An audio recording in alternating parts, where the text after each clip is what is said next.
Okay, I think that we have waited enough, so maybe we can start with today's event. So, good afternoon, everyone, and welcome to this event, which will consist of basically two parts, which is the presentation of a new book by Paul Balke called North Adriatic, and the roundtable of experts who will tackle the climate changes or climate change issues in the wine sector. So let me maybe just give you a brief outline of today's event. First, I would like to make a short presentation of the Medcliv project and the Vineyards platform, which is basically a product of the Medcliv project and enables different stakeholders of the wine sector to collaborate. Next, we will move on to the presentation of North Adriatic by Paul, and we will basically finish off by a roundtable of experts discussing climate change impact on the wine and wine value chain. Joining us will be Dr. Roberto Zorer from Fondazione Edmund, Mach, Italy, Dr. Jan Reščić from Univerza u Novi Gorici, Slovenia, and Marina Pavlović from Sveučilište u Zadru, Croatia. And at the end, there is going to be also a Q&A session where you can, let's say, post your questions in the chat box, and our experts will be able to answer them. So if I may say a few words to begin with about the Medcliv project. The Medcliv project is basically all about the concern and interest for the wine and wine supply chain. The Mediterranean region, as we all know, is a climate hotspot. This means that the temperature increases in this region are predicted to be higher than other regions in the world. And even now, many vineyards are already at the upper end of their optimal growing season temperatures. And these warmer conditions could deteriorate production of specific wines, as these conditions can negatively affect wine quality. Also, rapid climatic changes challenge adaptation strategies, where many wine growers are forced to move their vineyards to cooler areas, most probably to higher altitudes. So viticulture is a highly specialized, and so certain, let's say, the sustainability of certain wine brands is now called into question. Therefore, attention to climate smart approaches is of course increasing. The project Medcliv wants to implement participatory approaches to design and co-construct and share adaptation and mitigation strategies. It uses interdisciplinary approach, so-called living labs, where different stakeholders can engage on national and local level. The general aim is to build capacity, so capacity building for national ecosystems and the wine and wine sector. And this is done to, let's say, support outcomes such as knowledge sharing, innovative projects, participatory events, spreading innovation, and of course, community building. 8 climate kick partners are involved in the project, coming from 6 Mediterranean countries. These are Italy, Cyprus, France, Portugal, Slovenia, and Spain. So this was Project Medcliv in short, and now I would just like to say a few words about Vineyards, which is an online platform, a product of the Medcliv project. Here we can see the homepage of this platform, and the concept behind this to connect stakeholders in the wine and wine value chain, so they can share knowledge and experience in tackling climate change challenges. Because we all know, and it has been shown many times over, that cooperation is key in the process of adaptation and innovation. So who is this platform for? Well, basically it is for anyone who is interested in climate change challenges in the sector. This means for wine growers, winemakers, also researchers and students, and consumers, non-governmental organizations and societies, public administration, and so on and so forth. VINEAS basically contains 6 categories of data. These are documents, actors, projects, events and news, and also solutions and levers. And these categories of data are supported by relational network mapping, which means that you know every step of the way which document is related to which actor, or for example, which project is related to a certain event or a certain news. So at this point, I would also like to stress what VINEAS is and what VINEAS isn't. The VINEAS platform is definitely not an encyclopedia on the climate change for the vine and wine value chain. But however, VINEAS is a dynamic platform for a platform where different stakeholders can meet so they can exchange experience, showcase for solutions. There's also an event agenda, news, and so forth. The platform is supported in 7 languages, and it enables geolocation of content, which can be also country specific. The contents and actors are connected with relational network mapping, as already mentioned, and the platform is considered to be alive and develops according to the user's needs. And most importantly, the usefulness and the future of VINEAS strongly depends on the number and activity of its users. So at this point, I strongly urge you to visit VINEAS and see for yourself what it has to offer. Register, make a personal profile, and start sharing experience, news, or your knowledge, and basically join us in the struggle for the struggle against climate change. You can also follow us on Facebook, LinkedIn, or subscribe to our YouTube channel. And should you have any issues, any questions, or basically if you just want to get in contact with us, please send us an email and we will be happy to reply.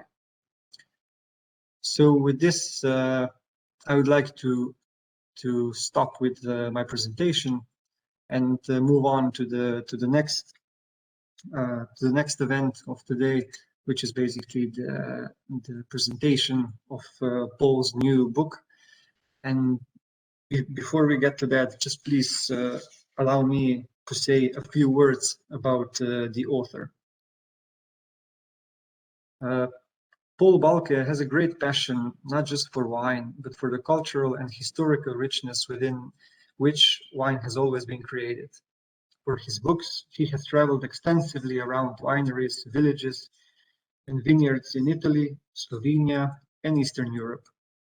He ran his own wine company in the Netherlands, giving many wine and sommelier courses and master classes and serving on many wine juries. His earlier books about the wine are General Knowledge About Wine and Piemonte Wine and Travel Atlas, also covering the Valle d'Aosta and Liguria. He often accompanies groups of professionals and wine lovers in the wine regions in which he specializes. He gives master classes about wine and writes for international publications. Since 2018, Paul Balke has begun producing 2 wines of his own, a red in Piemonte and a white in Goriška Brda. He speaks 7 languages and is also an accomplished pianist. So, without further ado, Paul, the floor is yours. Just give me a second and I will start sharing your presentation.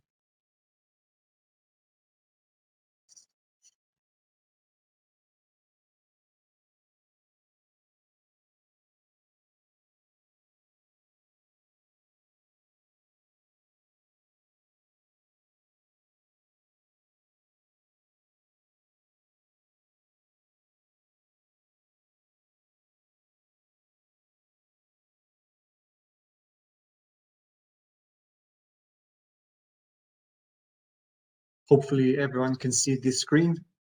So please, Paul, the floor is yours. But he has to unmute the microphone.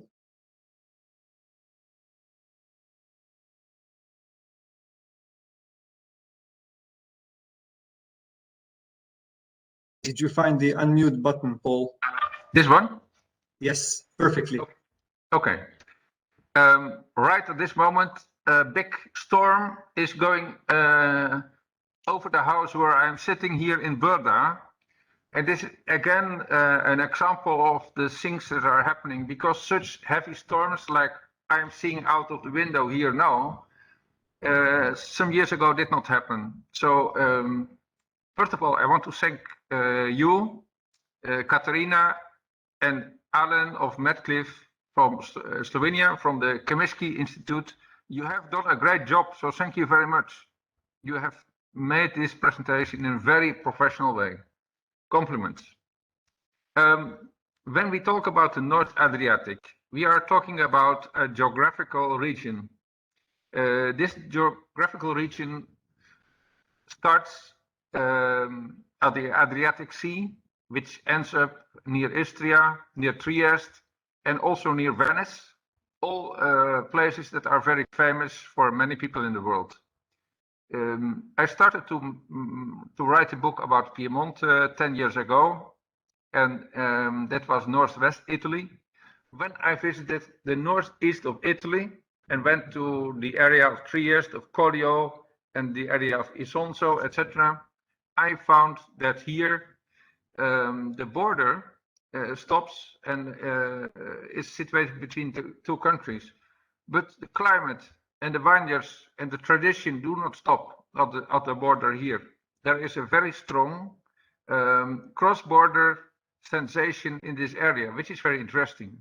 And I thought this story has to be told, because this is a very interesting story, and many people in the world do not know this story and would be interested, because there is a huge interest in wine in the north of Europe, in the Netherlands, where I'm from, in the United States and Russia and in all other countries, and people want to learn and want to discover new wines.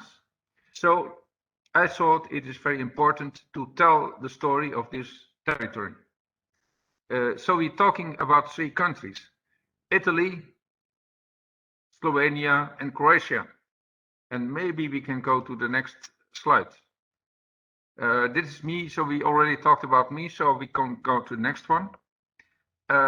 Here you see the North Adriatic from a satellite photo. And what is very interesting is that you can see that the sea is very close to the mountains. The northern part of this photo is mountains.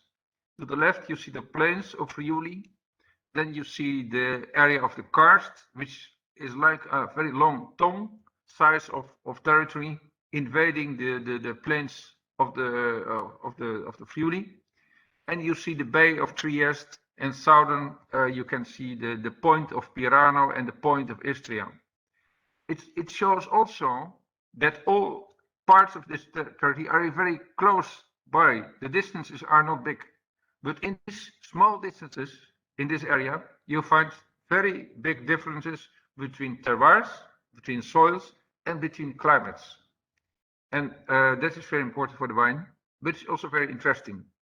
The second thing is that we are here at a meeting point, not only of sea and forest and mountains, but also this area is a very central meeting point in Europe, because we are here at the point where the cultures of the Italian culture, the Slavic culture, and the Austrian German culture meet and have always been coming together, and parts of all these cultures and these influences you can feel in this area, which makes it interesting.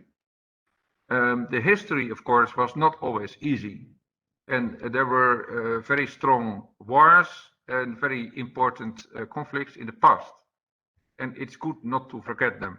But what is very interesting to see that now at this moment in this area, there is a huge amount of young, enthusiastic, passionate winemakers building up something new. there's a huge amount of developments going on in this area. People developing new styles, people trying new ways to develop their wines, people doing something together with guys from another country, which is very easy because sometimes the guy from another country is only 100 meters away. So there is a lot to tell about this territory. And it is, I usually say it is more interesting than Burgundy and Tuscany together. The only thing is, most parts of the world do not know it. So it's important to tell this story, and that's the reason for a book. So we can go to the next slide. I think it's probably now we have the book. Yes. So in the book, Nos Adriaticus, we have directly the name of the book. Which is the only name that I think is correct for this area. There are many names. It was already in the Austrian period, it was very difficult to find a right name.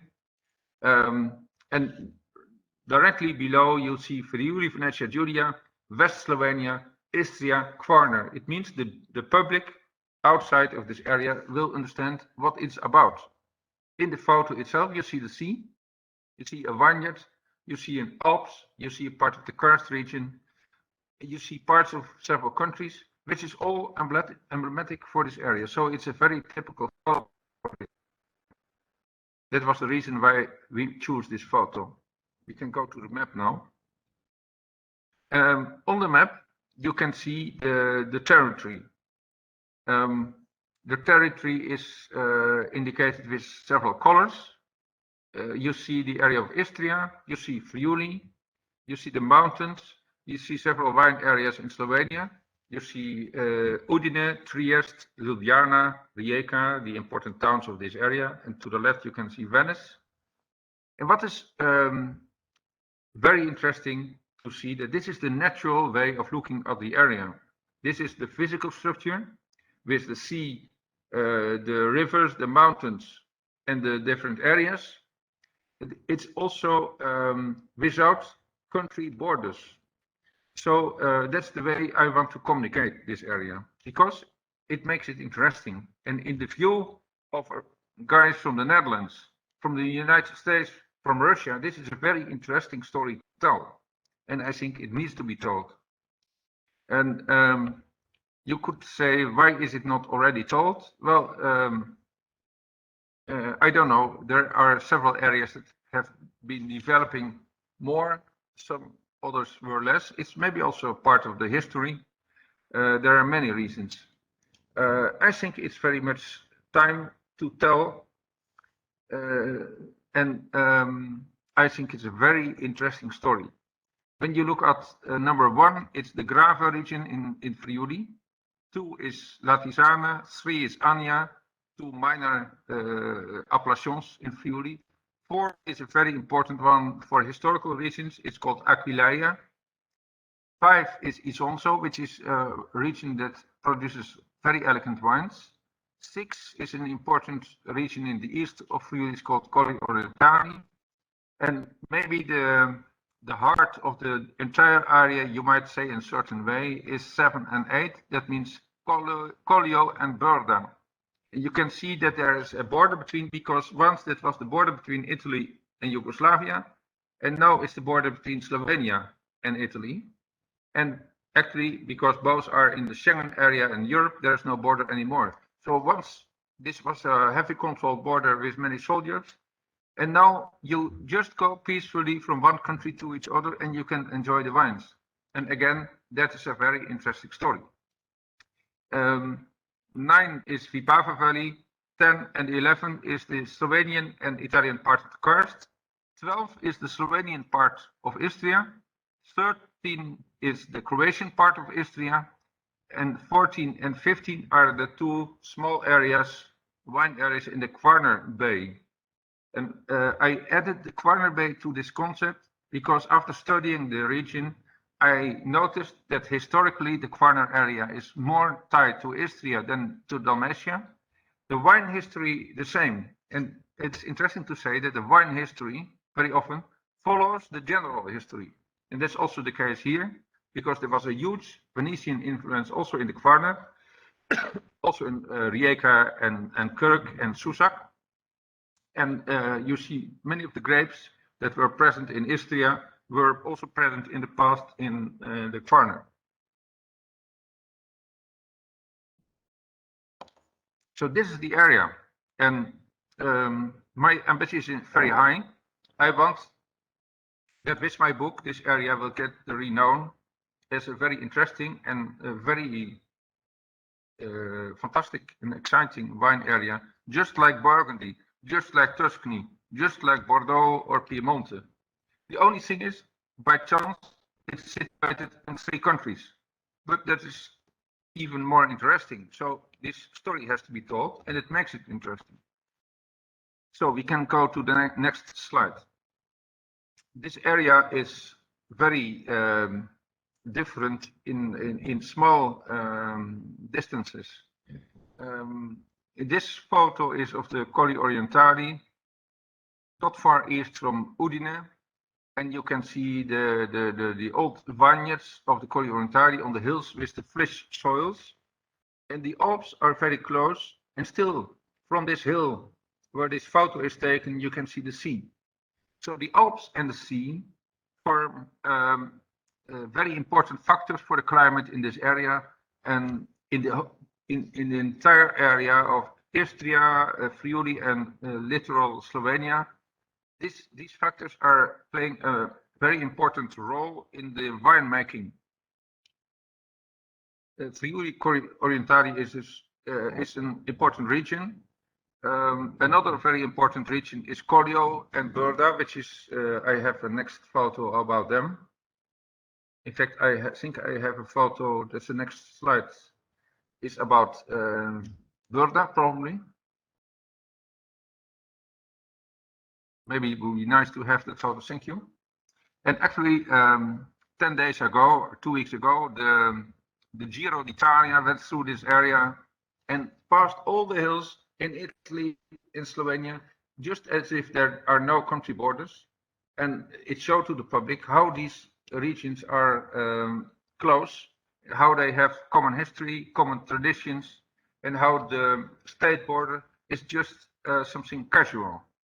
Again here, I think this is a very interesting story that makes also the wine very interesting. So, we can say that wine is not only a natural thing, wine is also a cultural product, and the culture and the history of a region is also very important for the wine. So here they play an important role in the wine, and it's an interesting story. So I think in the future this area will be one of the prime areas for wine in Europe, or you could say elite areas.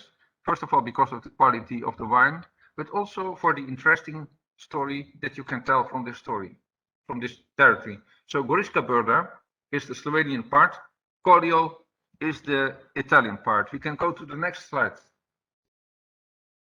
West of the area of Colli Orientali, you go into the flat plains in Friuli, Venetia Giulia. This is an area that has also something interesting to tell. This area is flat from just east of Trieste and around Udine until Pordenone, where it borders with the Veneto area. In the eyes of some people in Friuli, this area is seen as Serie B, which means lower level. And there are also a lot of cheap and lower level wines produced in this area. But there are also producers in this area that make a comparison with the most interesting wine regions of Bordeaux, like Médoc and Grave. And they say in Bordeaux they have a physical structure of the soil. We have the same type of physical structure of the soil, and we can make equal wines. And this is a very ambitious thing, because as you know, in Pauillac and Saint-Julien and Margaux in Bordeaux, they produce wines that are among the most expensive in the world. Take Chateau Latour or Mouton Rothschild for 200 euros a bottle, or maybe 1,000 if they're aged. People in this area think about making such a thing, which is something to follow. So I would suggest everybody to follow this area. It's not only an area of cheap wines, there is something happening here. So we can now go to the next slide. When we talk about Prosecco, Prosecco is one of the important brands of Italian wine and Italian culture in general. But few people know that the area of Prosecco is coming from Trieste, because very close to Trieste, a small village is called Prosecco, because there in the Austrian period, when it was still all Austria and Habsburg, here you had a Count Prosek. He was guiding the roads and asking some payment for people who were passing. And here they started to make a wine. And here, in fact, the first Prosecco was made. It was called, in Slovenian language, Prosek, which became Prosecco in Italian.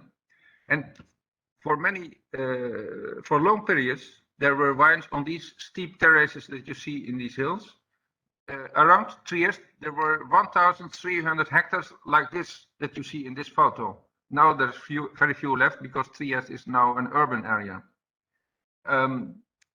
In the past, they made this wine Prosecco or of a mix of 5 or 10 grapes, and later they went to Istria and to Corio and started to produce the same wine with the name Prosek, also in the area of Corio and Burda, and also in Istria, and it was called Prosek, and it was mostly sold to Venice, and it was a blend of many different varieties. We even do not know exactly which varieties. So it's a very interesting story that's to tell about this area.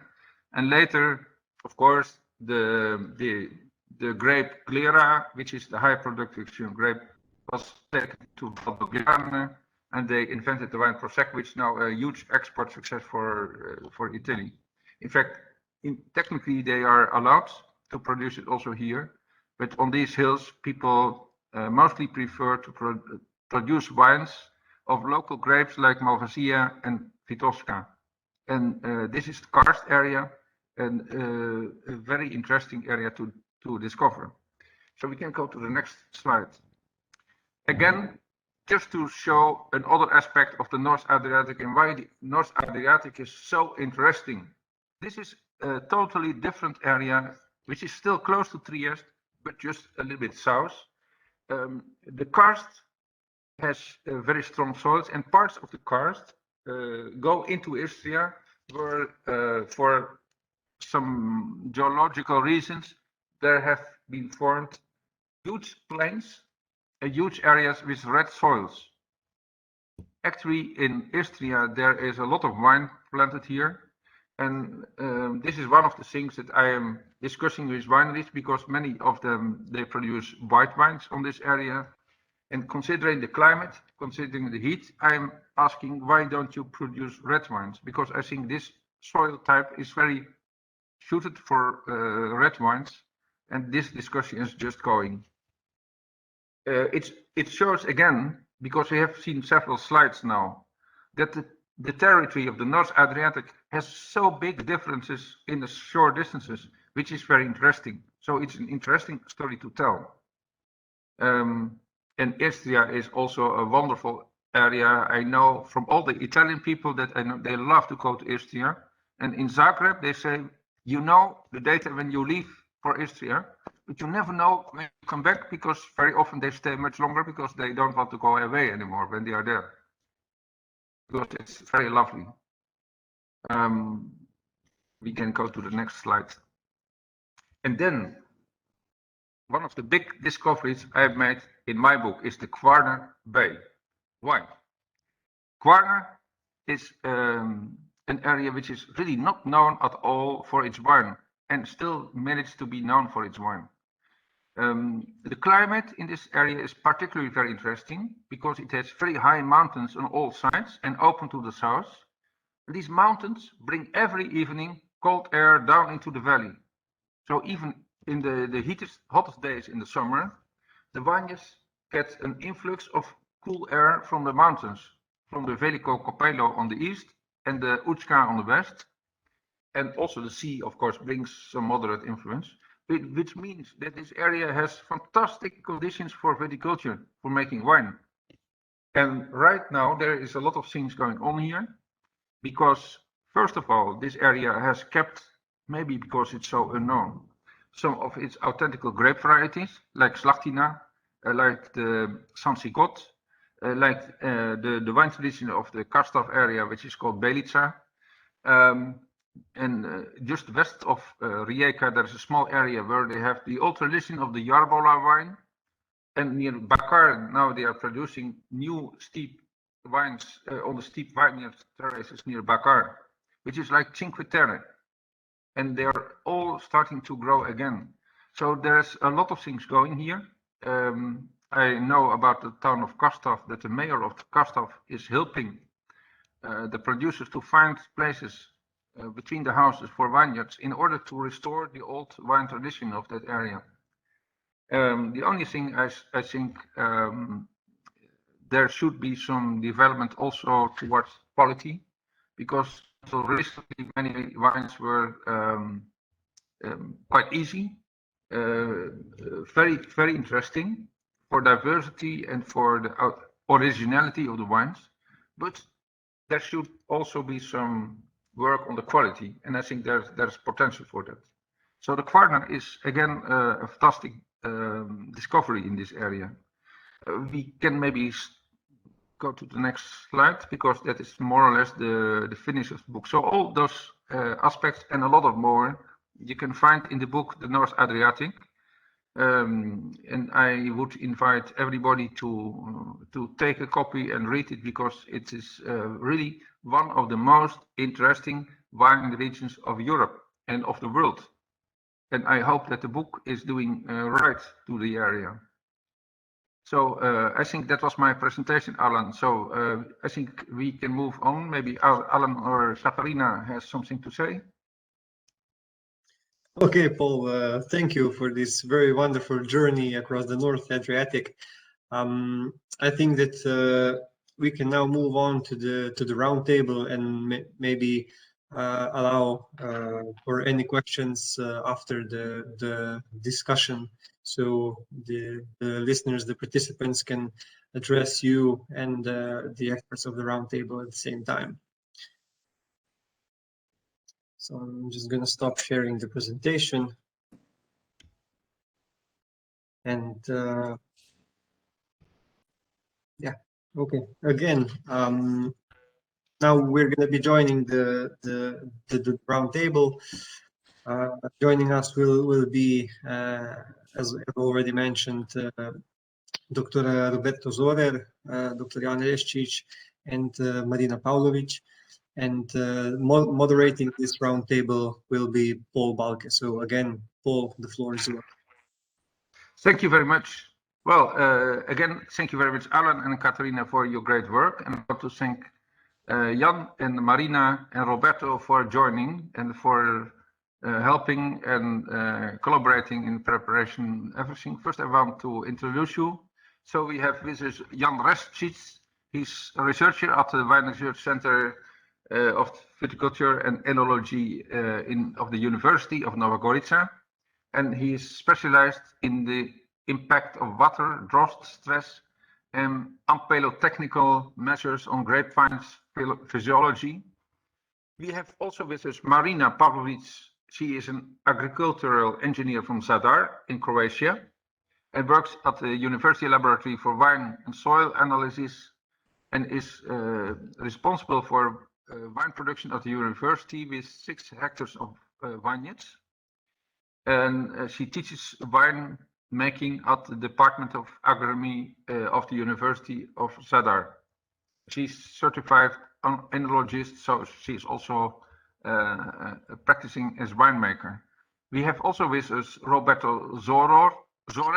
He is doctor in biology, researcher at the Fondazione Edmund Mach in San Michele al Adige in Trentino Alto Adige in the north of Italy. He's a researcher of ecology and biodiversity and molecular ecology and research. So I want to thank everybody to be here. And if you agree, let's start with the first question. And the first question is this. We have weather problems, and we have climate change. We have climate change which is seen as a problem by many in the wine world. And one of the most important things is the impact of the weather problems. So here I have the first question that I would like to ask you. That is, how serious are the weather problems in your region? And do the producers have possibilities to react on that? And maybe we can start with Marina. Thank you very much. Thank you for inviting me to participate in this roundtable. I hope that I can say a few sentences about climate change in the Zorer region, because we are not the part of North Adriatic, we are the Middle Adriatic, but I think that we all have the same problem, and we have challenges that are behind us. So in the last few years, we have problems in weather conditions, because almost every year in several 5 or 6 years, we have late spring frosts, which took a lot of damage on wines in vineyard. And this year we have extremely low temperature in the beginning of April. So the buds are not at that time not open, but they were closed. And that was the most of the buds in the vineyard were frozen. So this year show us how extremely the damages nature can take. So I came from the region where we most have small wine producers, not the big productions. And that's problem because there is always problem with the costs of every part or every things that we can do to lower that damage. So now we have we can hardly fight nature, but maybe we can try during the years to do something to make that changes or damages smaller. So we will see. I think that we have a big challenge in front of us. Thank you. Maybe Jan, you can have a reaction too. Thank you, Paul, for the floor and for the introduction. If I can answer the question of the weather extremes and weather events, as you also introduced me, so I come from Primorska region, which is in Slovenia, so Brda, Pava Valley, Kart all together. The biggest weather issues here are probably the temperatures that are very high in the summer seasons, and also, as Marina said, also spring frosts. Now this year and previous year, there was a spring frost here, so these are the highest issues in our region.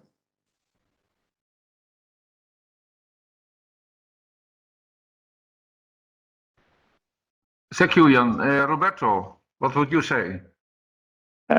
So yes, I will say that the main weather issues in our region are probably the same for the Alps and the Adriatic region, and they can be summarized in global warming and increase of extreme events. But the timing of those events is crucial, because we experience also frost events mostly after a warm period, and warm period can induce early start of the growing season and the bud breaks. In this case, on spring frost events can be very important and bring a lot of damages. The same is for the temperatures. So we can experience warm temperatures during the harvest time and during the ripening of the grapes. And in this way, white varieties like we have in our province, let's say Chardonnay or Pinot Gris, they can be harvested from the mid of August during a very hot period, and this causes problems also in the wineries, in the cellars, because the temperatures of the berries are too high. And the rain, again, we experience also heavy rainstorms and as well as hail. And the rain during the ripening time has a very different role. It plays a different role compared to rain during the growing season. And so during the ripening time, we can have problems with the healthy status of the grapes and of the berries, as well as problems with insects. We have increasingly problems with Asian bedbug or fruit flies. So it is not only that we have extreme events, but the timing is crucial, I would say. Okay. I hear a mix of problems. Some is frost, some is rain. I think that the frost period of this year in April was a very big problem, not only in the North Adriatic, but for example also in France. And this is very probably something there is no solution for, unless anyone of you has another idea. In our province, the main answer is insurances, which covers the costs.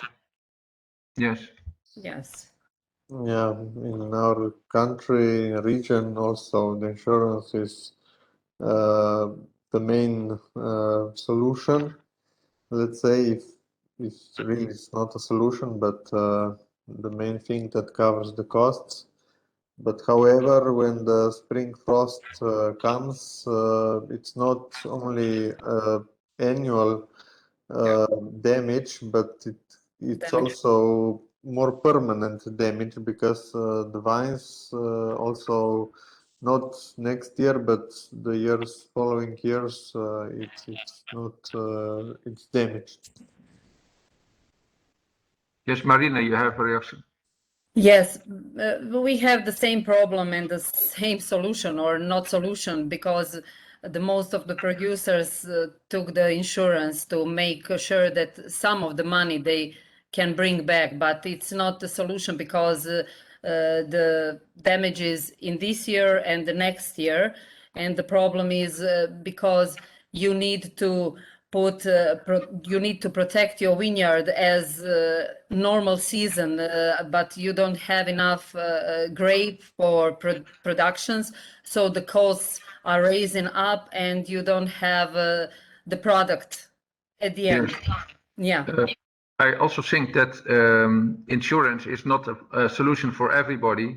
It depends very much if you are a seller of grapes and you get €1 per kilo for your grapes. And if you are a producer in Corio and you get €20 for one bottle, which is the normal way of working on your vineyards, then the loss is much bigger and can never be covered by insurance. Of course, I agree with that. So that's insurance.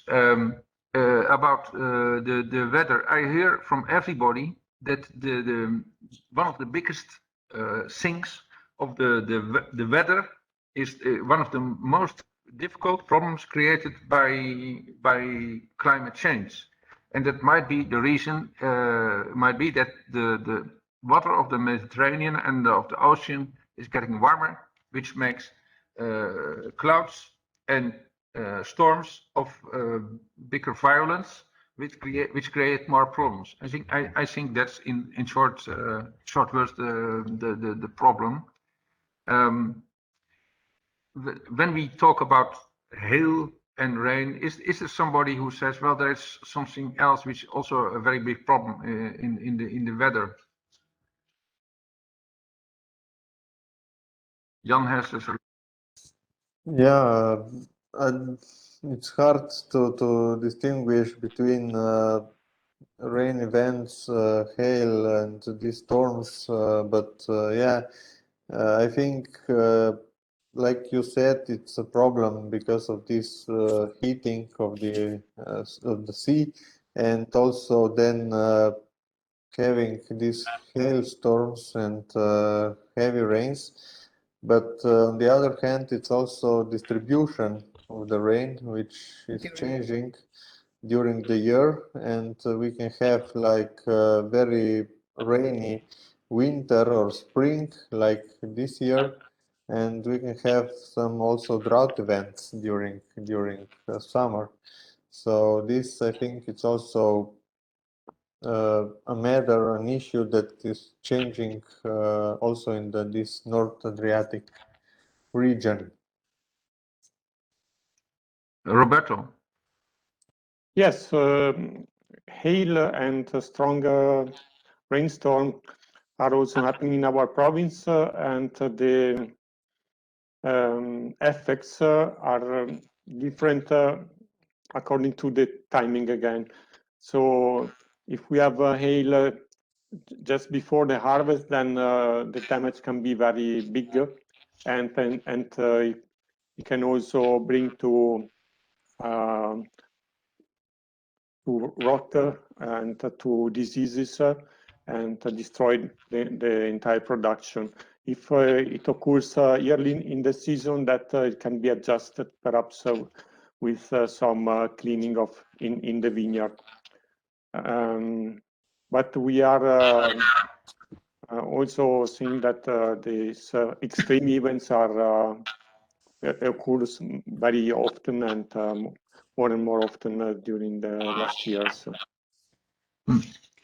And about the summer, do you think that the drought, Jan was referring to the drought stress, is that everywhere getting also a problem, or only in some places? If I can add here, I don't think it's the matter of the whole region, but it's more on local scale.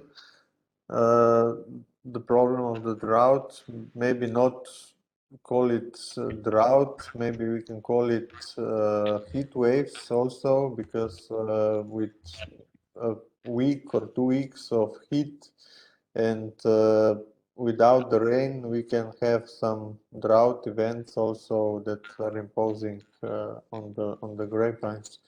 So also here in Istria, and especially in Karst region, they're thinking of applying some water, some irrigation also on the vineyards as a measure to mitigate, to adapt maybe to climate change. Yes. How about irrigation, Marina? Okay, we don't have too much irrigated vineyards in our region. Just a few of them has irrigation, and that's the biggest problem, because we also have a dry summer, drought summer, without any rains. So it's problem, because there is a lot of damage caused with that stress without water. And we see that during the ripening of the grape, because there is a forced ripening, you know, it's not ripening like it's supposed to be. So we have problems with phenolic maturation, with dehydration of the grape, with high alcohol, high content of the sugar.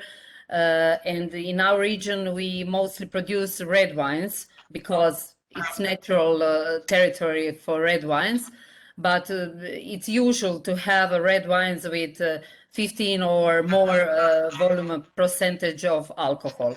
So the problems are here because with irrigation we can do this problem smaller, because in maybe 2 or 3 times at right time during the summer period, we can make a balance between ripening, so the results will be better.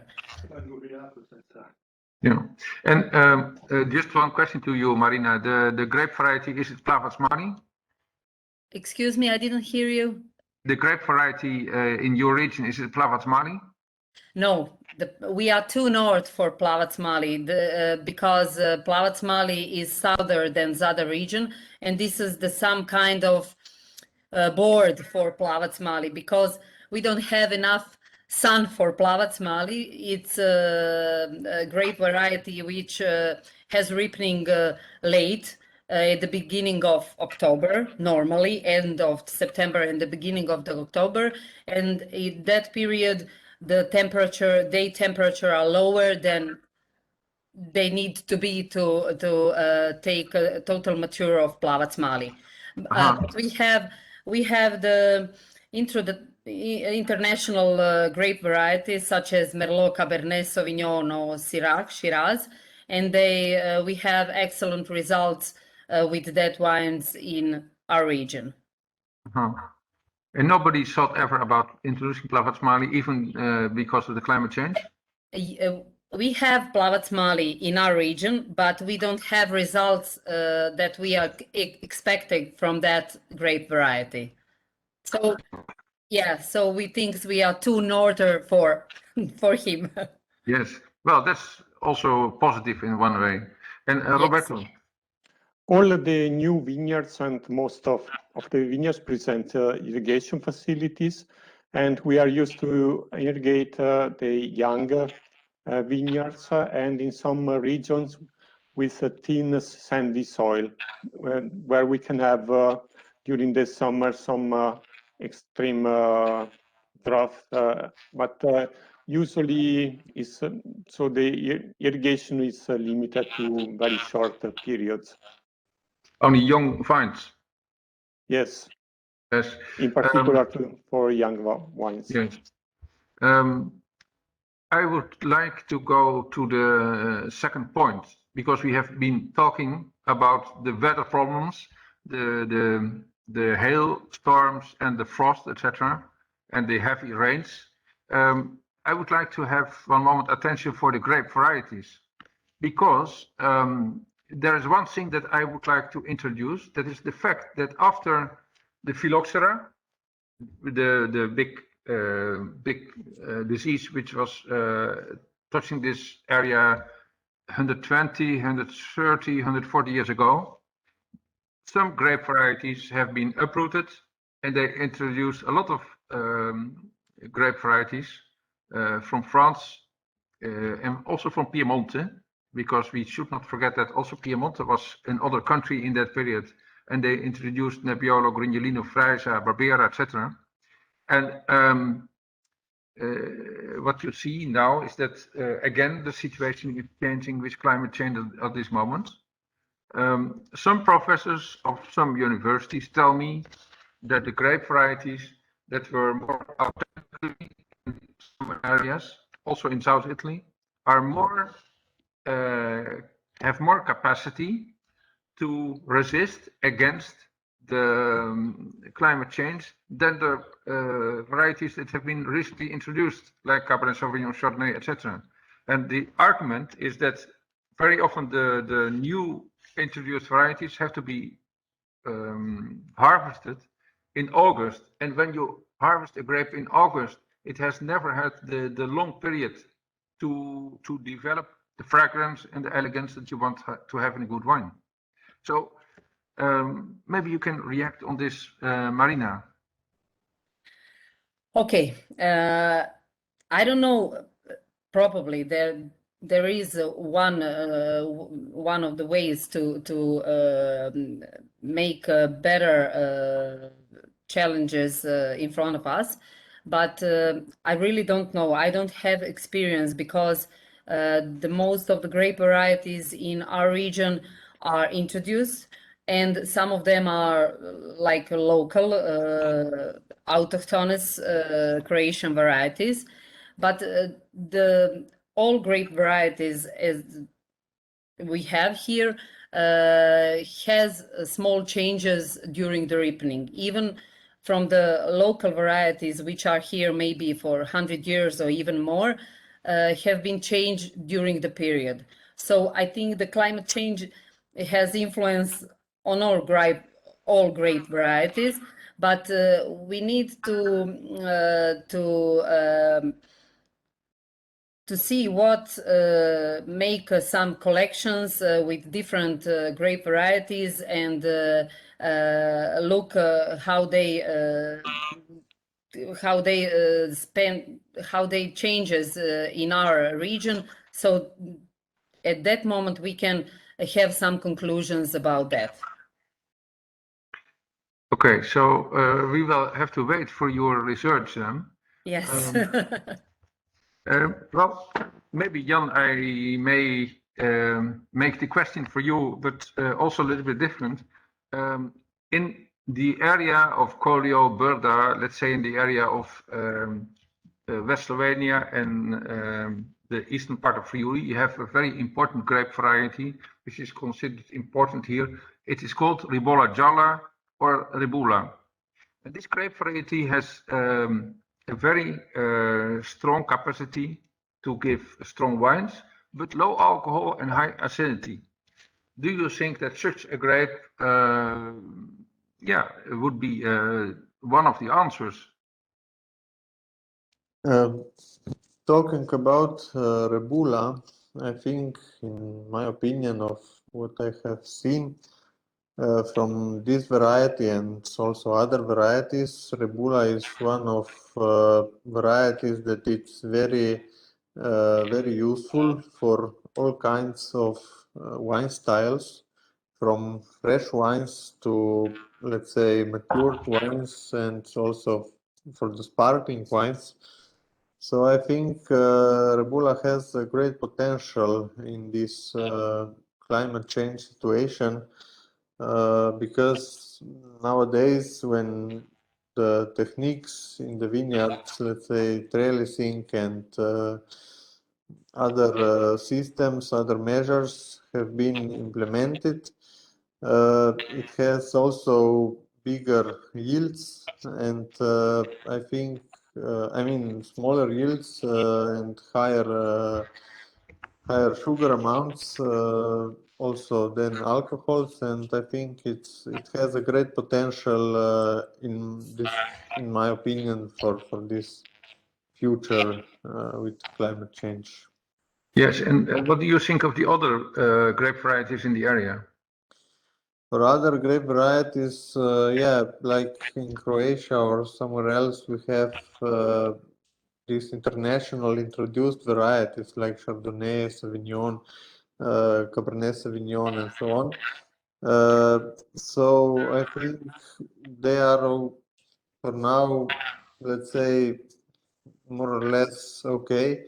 So they do not have these big changes in temperature, especially for red wines. It's quite appropriate, these weather conditions. But I think this has to be changed in the future because of these inappropriate events. But however, now they started to introduce also tolerant varieties into the planting permission. So the producers are permitted to plant also at least some of tolerant varieties. But I think the potential is really in these local varieties and these varieties that already exist. Why? Because the consumers and the market, they already know these varieties, they know these wines, and it's very hard to, I think, to change this consumer thinking and perception of new varieties, let's say. Roberto, what would you say? So our grape wine growing region can be classified between intermediate up to cool region. And for red varieties, a moderate increase of temperature could be not so a problem. The quality of red wines in our region depends on rain during the harvest time. This is the critical point. On the contrary, white varieties are already affected by high temperatures, and in particular, some grape varieties like Müller-Thurgau presents already problems in acidity because the most of the acidity is due to malic acid, and which is very unstable with temperature. And new vineyards with Müller-Thurgau are now established at elevation higher than 450 meters. So we are in our province, we see that there is already a move to higher altitude to face the warming effects of climate. Yeah, that's another very important aspect, to go to higher altitudes in order to get more freshness in the wines. That's a tendency that you see in countries like Argentina or in California and other countries. You can see that. I think in countries like Italy, Slovenia, Croatia, it's more complicated because the space is not so easy to get. Yeah. Probably you agree, Marina. Yes, I agree with you, because it always depends on what you have available for wine growing production. In our region, most of the vineyards are lowlands because we don't have so higher altitudes suitable for wine production. Otherwise, we have that small hills, but they are mostly karst. So it's problem when you have a vineyard in a area like that. So yes, we have problem. We don't have space for high altitude. Yes, I would like to ask another question when it comes to grape varieties. What we see now in Italy and also in Slovenia and also in Croatia is that many wine producers go for one wine from one grape. And what you also see is that sometimes this grape creates some unbalance because of the weather. So they have to add, with technical means, some acidity or some saccharides or some compounds which are legally allowed, because the European law allows a winery to add some substance to a wine. Now my question, if you have a Chardonnay or if you have whichever wine, and you have also in the area grape varieties that are original from the grapes, like Slachtina in Kvarner or Ribolla Gialla in Friuli and Slovenia, would it not be one of the solutions to add something of that grape, and in order to have a wine which is more stable and more interesting, and also on a more natural way? How would you think about that?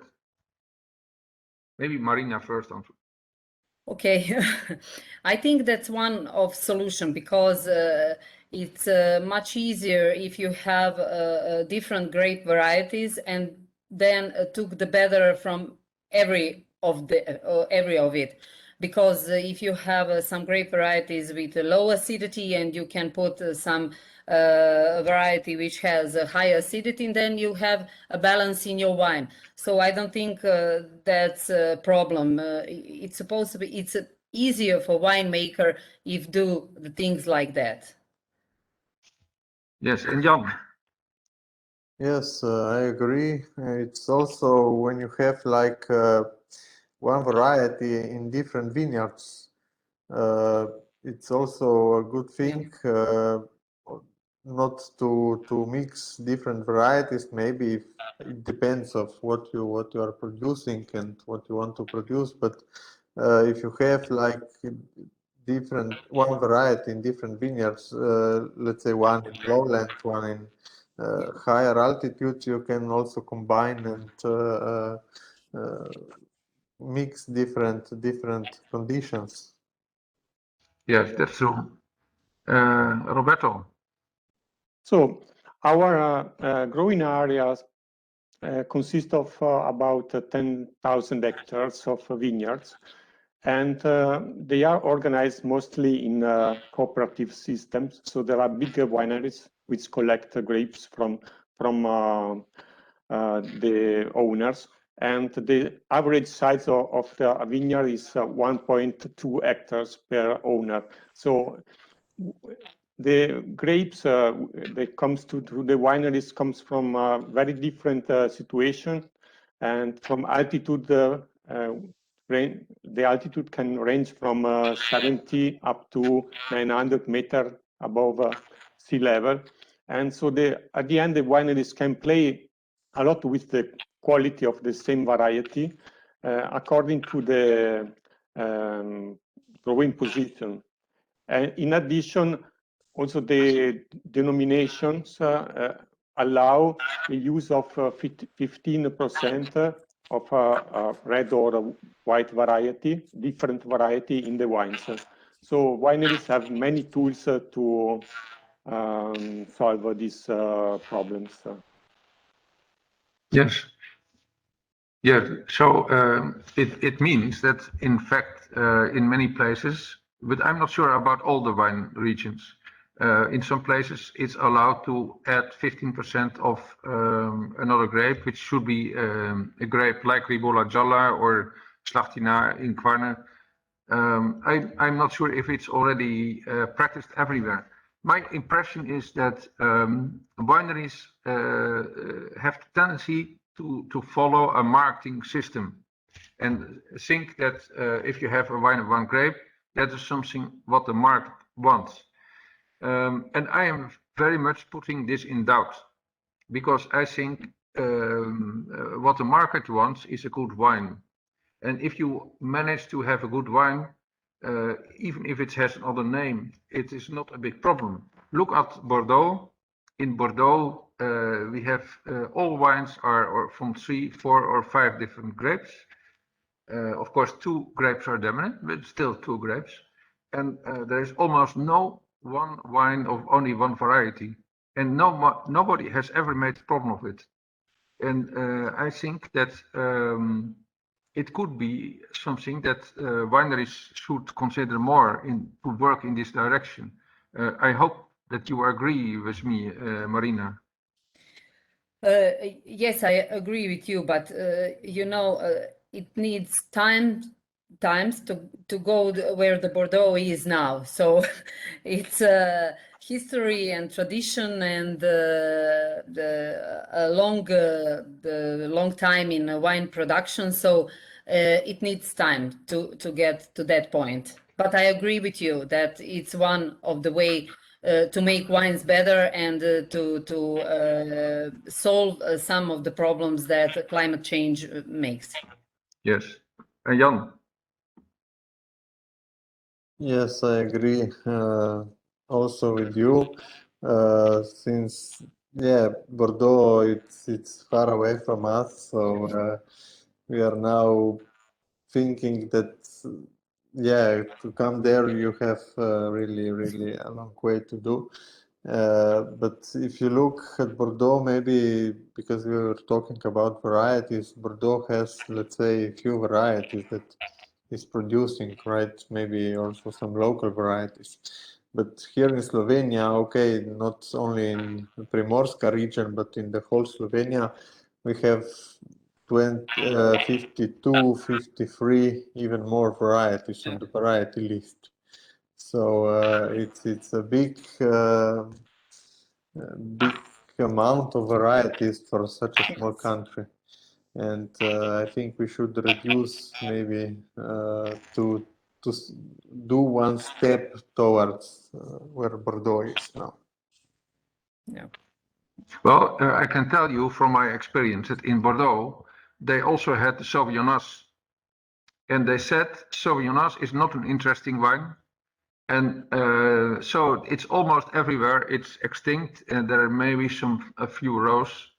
And the interesting thing is that if Sauvignonas has become Friulano in Friuli, and probably that will be Sauvignonas from Jacot in Verona, and also in Vipava Valley. And here it has become a very successful grape. So that's an interesting story. And the other thing is, sometimes forgotten grapes can be the answer. So my suggestion would be, before we reduce grapes, we should really care for the material that we have, because climate change is also teaching us that the situations are changing.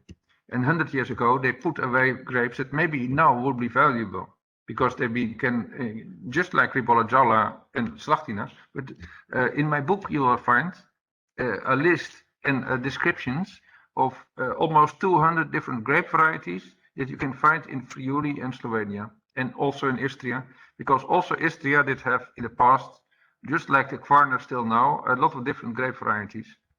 And going too much to one variety is creating the risk. And my critics from my side on the producers is that they are now too much going to a technical wine, and also to wine with adding acidity, etc. Whereas I think adding acidity should be resolved by adding a part of Ribolla Gialla or another grape. That will be the best solution. Maybe Roberto has something to say there. So I think the bigger wineries have to sell most of the wine production, and they require a very stable wines with a particular wine style. And the smaller producers that are more interested in local varieties, and they can have more problems to maintain the wine style. The bigger wineries can play with a high amount of grapes and wines, and at the end present a very stable product to the market. So the smaller grapes are in better hands with the small producers. Yes, definitely, yeah. Yes. About grape varieties, do we have to add something? Is there something that we should say, Marina or Jan or Roberto? Jan, you can say it first. Yeah, I agree. I mean, for grape variety, you cannot have only one, of course, but you can have few varieties that you can make the story out of it. And it's not, of course, the local varieties, there is so much, but also forgotten varieties, there is so much undiscovered potential there, but maybe it's also the fact that they're not in production now. It's the fact that maybe they do not have such potential, because otherwise they would stay in the production during years and history.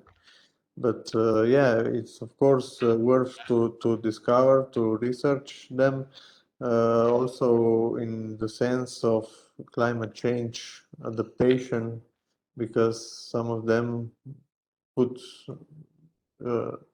have been better adapted to this environment. Roberto.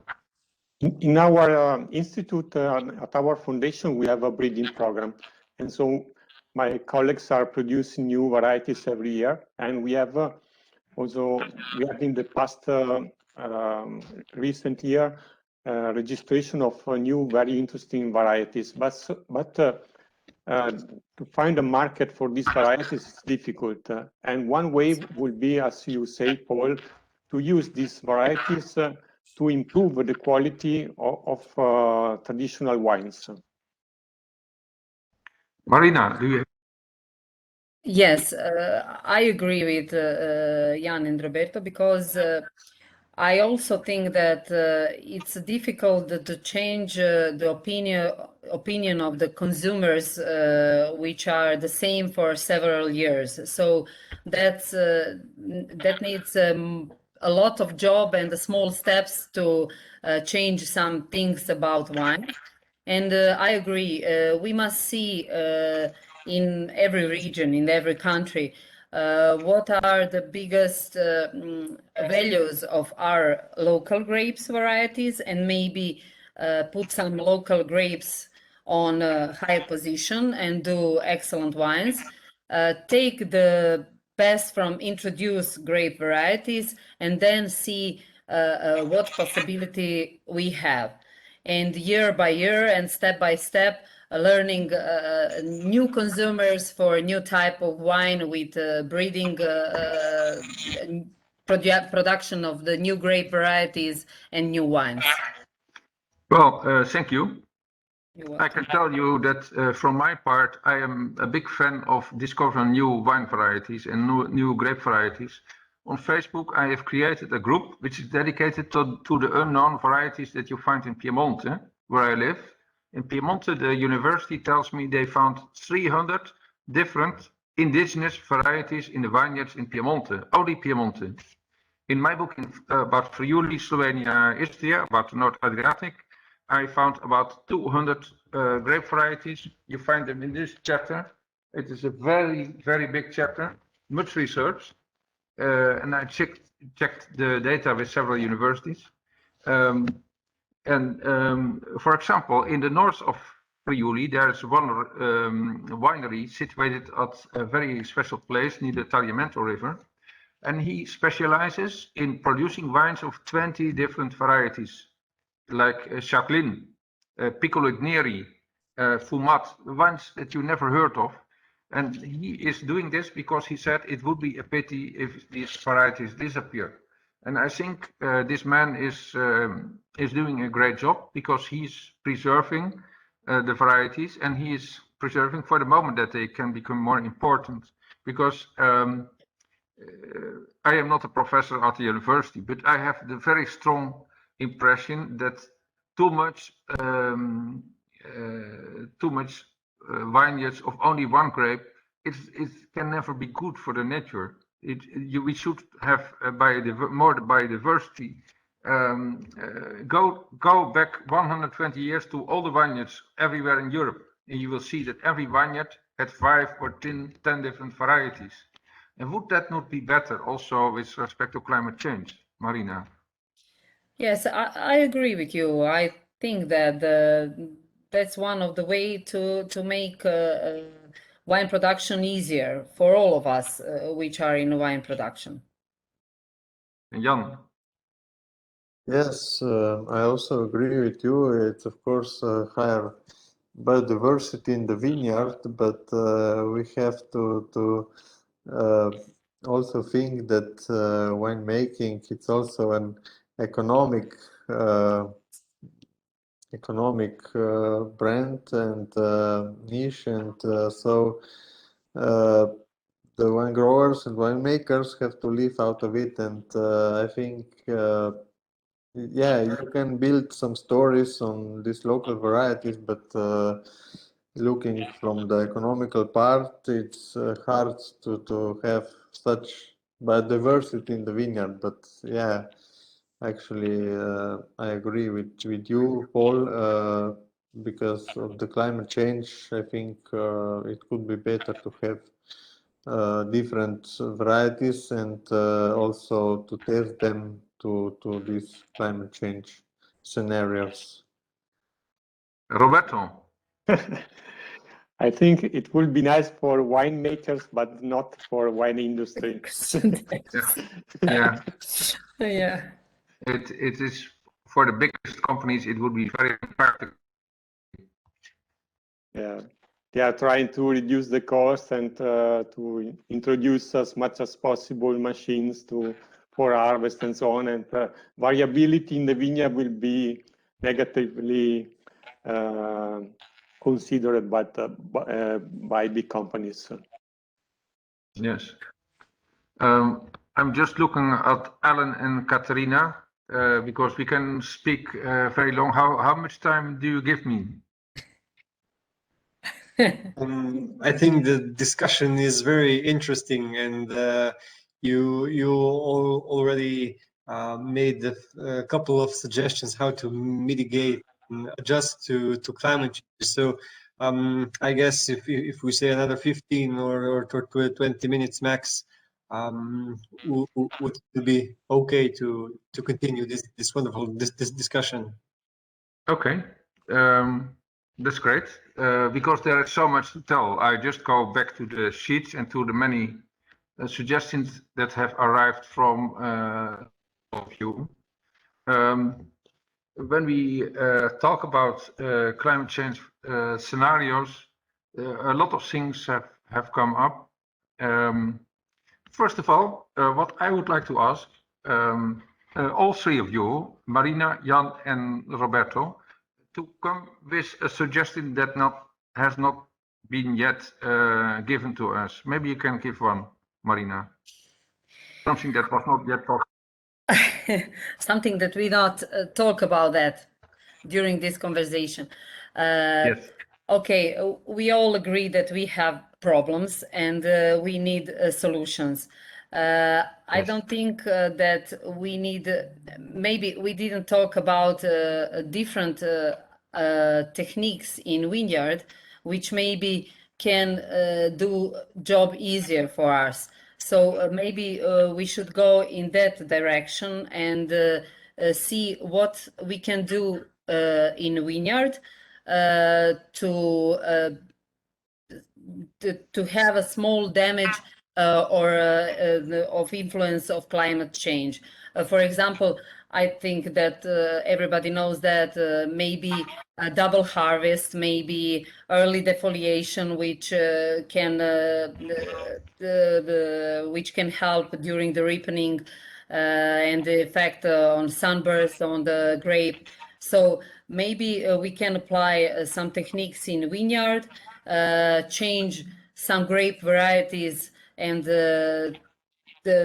make it easier for us, and then see what result we get. Thank you. Jan. I will relate to Marina's answer, late pruning. Yes. It's one of the techniques that could delay the bud burst and could move the start of bud burst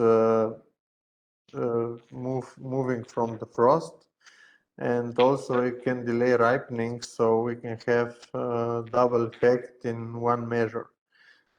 Colleagues from Piacenza University were studying this, and yeah, they showed some good effects of this technique. Yes, and Roberto.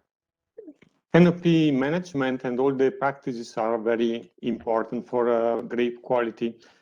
And in particular, I would like to focus on leaf removal. I have seen in France very often asymmetric leaf removal, which is unusual in our growing region. But I think it is very important because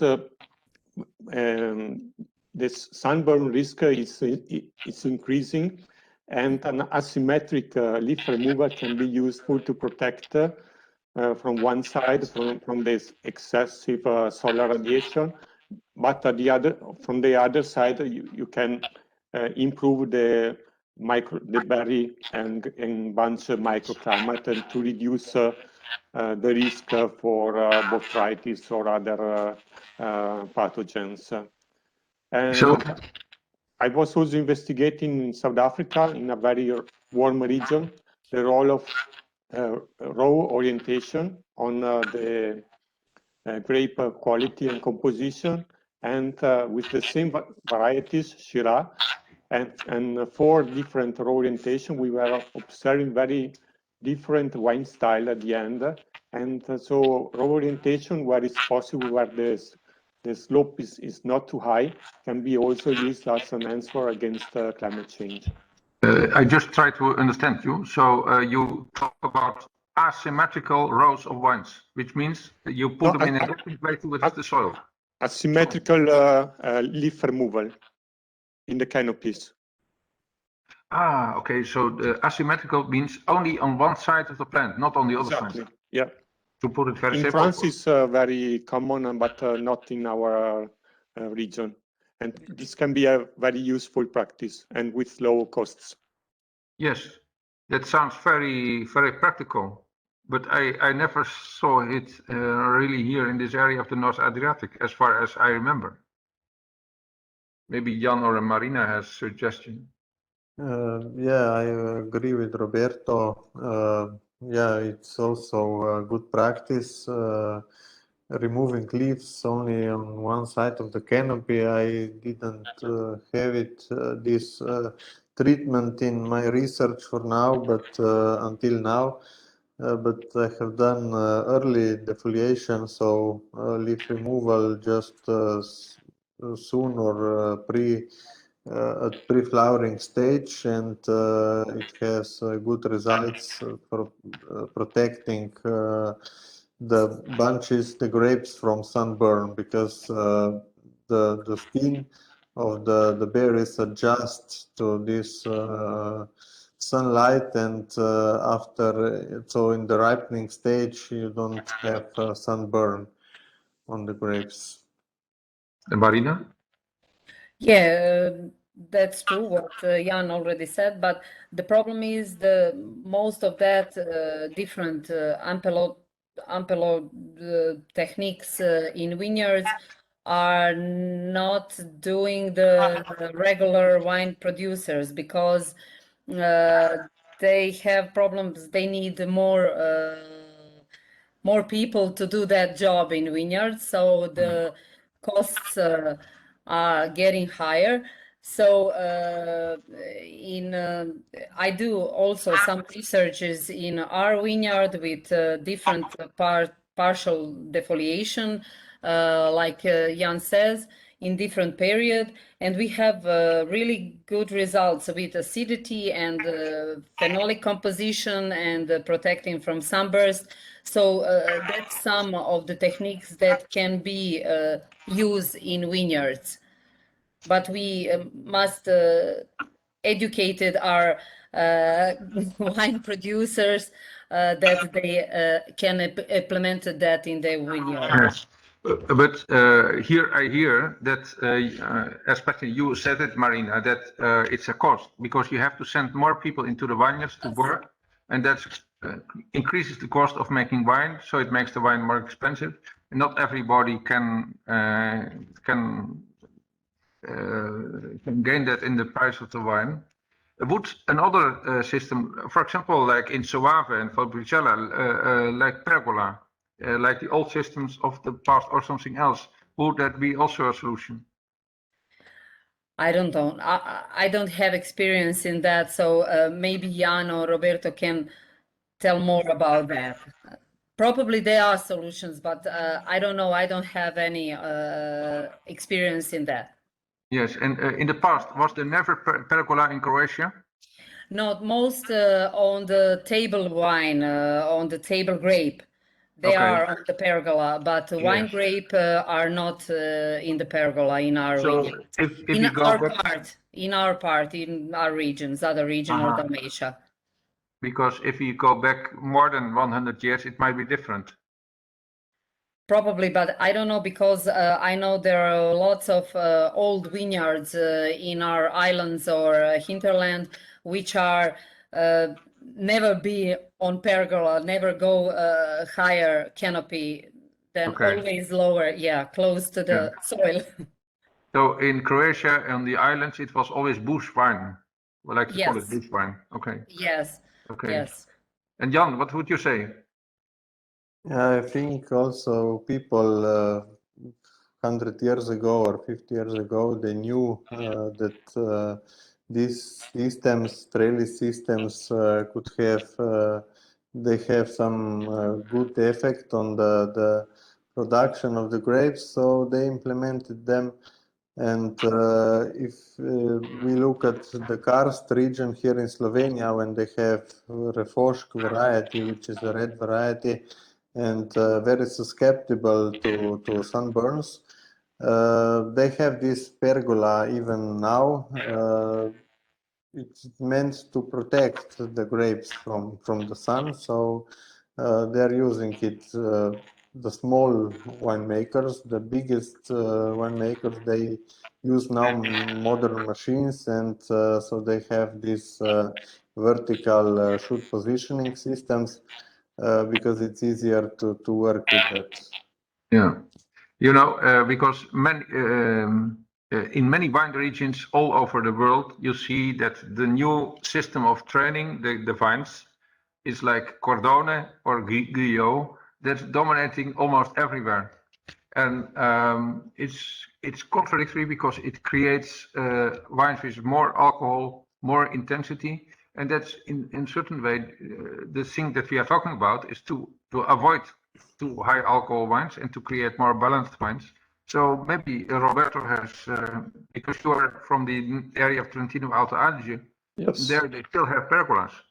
Yes, pergola is our traditional trellis system, and we can observe a return to these trellis systems in order to avoid excessive radiation. And in the last 10-15 years, all the new vineyards established on the hills, in particular with white varieties, have been planted with a vertical trellis system with the Guyot. But now we observe so all of the problems related to this, low acidity and low wine aging properties. And so we are trying to fix these problems again with different canopy management or going back to the traditional trellis systems. Thank you. If I may add here, Yes. to Roberto's answer, yeah, it makes this that we will have to change our minds and to change the trellis system. Because yeah, like Roberto said, it's like a tradition in their region, also here, to have like a Guyot vertical shoot positioning. One professor from France came to our university, and the first thing when he came, he asked, because he was around with Bavaria and so on, he asks us, why do you have this Guyot system? And we said, we don't know. Yeah. Marina. Yeah, we also have that problem because I don't know, it's probably traditional. I don't know why we have Cordon or Guyot, but that the most vineyards have that training system. So I don't know why. It's why. Yeah. I don't know the reason. Yeah. And Roberto, I saw that you want to add something more, Roberto. So the vertical trellis system was introduced basically to support mechanization, because pergola is difficult to manage. Now there are some new machines also for leaf removal, also for pergola, but in the past it was difficult. And also it was suggested to improve the healthy status of the grapes, so the microclimate, and to reduce the risk for botrytis. But now we see that the grape composition is not matching anymore the requirements, and this is more important than that other aspects, probably. If we want to maintain that wine style or wine product. Yeah, if I may add one thing more here. In Brda, precisely, this Guyot system was introduced like 25 years ago, before it was like free fall, we say Kazarsa, if you know, trellis system. So the shoots were, the grapes were like falling down, and we had bigger yields. And this system was introduced into the vineyards to lower the yield, because if you have Guyot or one spur Guyot, then you have also lower yields. And Okay. this was one of the main reasons that it was introduced in the production. Alan and Katrina, I am again watching the time, and Yes, maybe despite the very interesting discussion, I think it will be time now to come to some concluding remark. yes, maybe each of you can make something you still want to add. Maybe we can start with Marina. Okay, I don't know. I think that we have conversation about everything that bothers us at this moment. I don't have so much experience in different type of researches, but more with problems during the wine production. So I'm looking at that point of view. So I don't know. I think that we talk about wine growing techniques, that we talk about some things that we may change. Maybe, I don't know, when we talk before, we talking about putting the net above the vineyards and see what type, how they can help in wine production. So maybe Roberto or Jan have experience in that, because in our region, the most of the net are on the table grape or about the fruits, apples mostly. So maybe we can talk about that a little bit. If you Thank agree, you. of course. Yeah, it's a good, interesting suggestion. Maybe Jan can add something.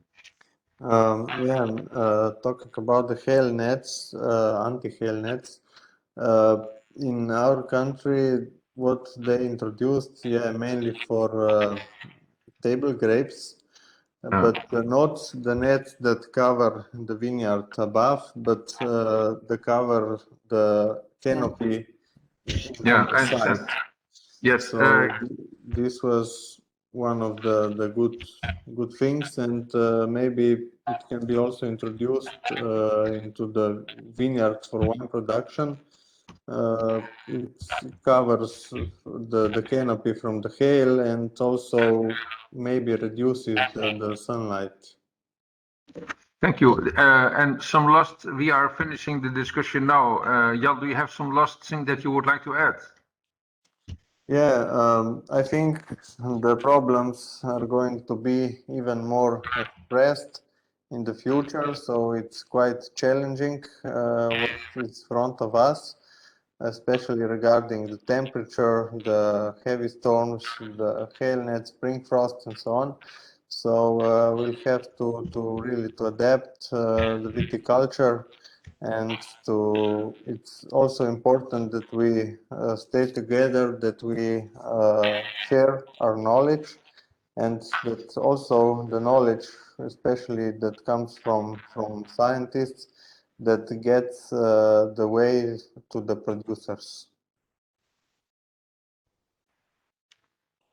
Thank you. And Roberto, do you have some last thing to add to the discussion? Yes, we are working together with the wine industry, and we are trying to support the wine industry also on the effects of climate change.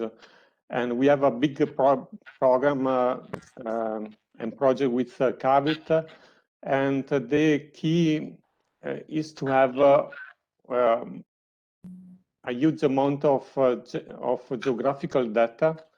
And we have the map, cadastral map of all the vineyards, and we can link all the composition data, and in this way we can try to figure out in which conditions each variety is performing well, and in this way we can support the decision where to grow what in order to maintain the quality of the wines.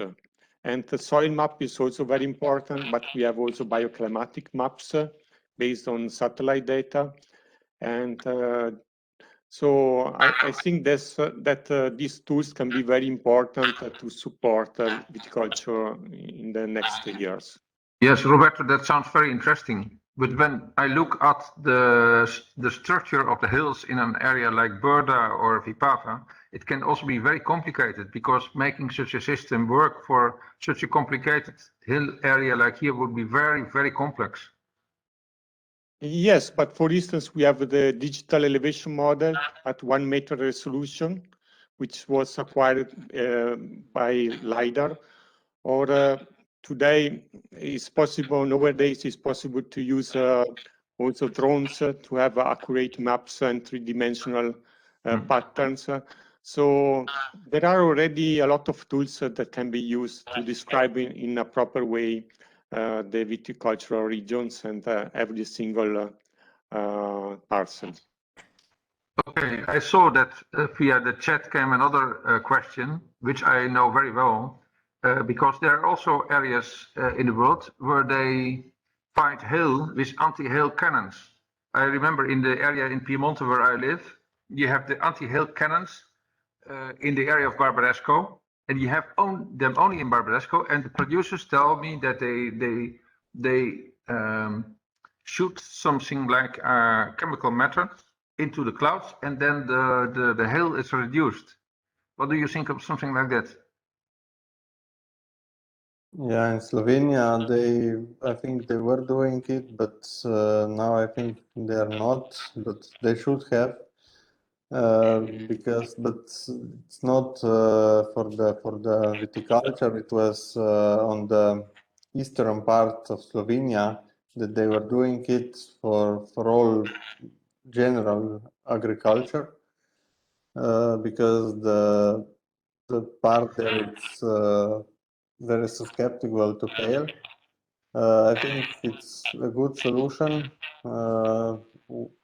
especially for the parts that hail is common. Yes, but I have done one remark, because we live in a period and people want to go sustainable. They want to be organic. They call it bio. So hearing that they shoot some chemicals into the clouds, that is not popular. Yeah, I don't know exactly what kind of chemicals they are. I don't know exactly these things, but yeah, it's hard to be bio in these times. Yes. But yeah, it's of course we have to reduce all other stuff. Yes, thank you. Thank you. Roberto, do you have one last remark, very short, because time is running now? About this, so in the past we had also cannons against the hail, but they are no longer used. Perhaps Emanuele can add some few words, because he was involved in the Meteo group, Emanuele Etchel. I don't know if he's able to add some words about this. Hello, everyone. Yes, Hello? I was writing in the chat. Yes, definitely hail cannons are a commercial fraud. It's been shown more than 100 years ago that they cannot work. Physically, it's impossible that they have even the minimum effect in hail formation. However, there are people who are continuing to sell them, and unfortunately, there are also people who are going to buy them. My question was about a different technique. I remember that there was a project cooperating between Friuli and Slovenia about cloud seeding. And I have never heard any more about it, so probably it's been discontinued like most of these projects because the results were really very difficult to show, but not exactly, it has never been shown that they are totally ineffective. So I had some curiosity about it. I just want to know if you have any notice of these projects still ongoing somewhere in the area. Okay, thank you very much. Alan and Katrina, how do you think? Perfect, thank you very much. So, but there Yes. is one more question in the chat. Emanuele is asking, how can we get the book? Most That's very important easy. question. You just send an email to me. You find my email on my website, or you send me a message on Facebook or LinkedIn, and there is a way to get the book to you. By the way, if you are in the area, we can also meet. That can also be interesting, to drink a wine together. You are very much invited, all of you. Will be a big pleasure. Thank you. Thank you. Travel from Piedmont to Istria, maybe you pass not so far away from our area, so you can arrange a meeting. Of course. Okay, Alan and Katrina, again, I want to thank you very much for organizing this fantastic event and this very interesting discussion. You made a fantastic presentation, very professional. So many compliments from my side.